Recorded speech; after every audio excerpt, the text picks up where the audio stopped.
একবার কল্পনা করুন, তপ্ত রোদে পুড়ে যাচ্ছে মাটি, চারিদিকে এই জ্বলন্ত গরম বাতাস, মানুষ পা রাখলেই কষ্টে চিৎকার করে। কিন্তু সেই উত্তাপের মাঝেও আমাদের নবী হযরত মুহাম্মদ সাল্লাল্লাহু আলাইহি ওয়াসাল্লাম শান্তভাবে হেঁটে যাচ্ছেন। রেওয়ায়েতে বর্ণিত আছে, মরুভূমির তপ্ত বালু আর শক্ত পাথরের উপর দিয়ে হযরত মুহাম্মদ সাল্লাল্লাহু আলাইহি ওয়াসাল্লাম চলতেন। এমন এক পরিস্থিতিতে সেখানে সাধারণ মানুষ ভয়ে এগোতে পারত না। চারিদিকে প্রচন্ড গরম, পাথর যেন আগুনের মতো উত্তপ্ত।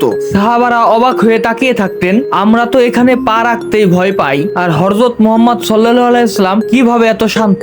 আরো বলা হয়, কিছু পাথর এমন অনুভব হতো যেন পাথরগুলো নবীজির সম্মানে নরম হয়ে যাচ্ছে, যেন আল্লাহর হুকুমে প্রকৃতি তার প্রতি শ্রদ্ধায় নত হয়ে আছে। তিনি আমাদের নবী সাল্লাল্লাহু আলাইহি ওয়াসাল্লাম, যার প্রতি শুধু মানুষ নয়, প্রকৃতিও শ্রদ্ধায় নত হয়ে থাকে। আমরা গর্ব করি, কারণ আমাদের নবী রহমতের নবী। আশা করি কমেন্টে সুবহানাল্লাহ লিখে ভালোবাসা প্রকাশ করবেন।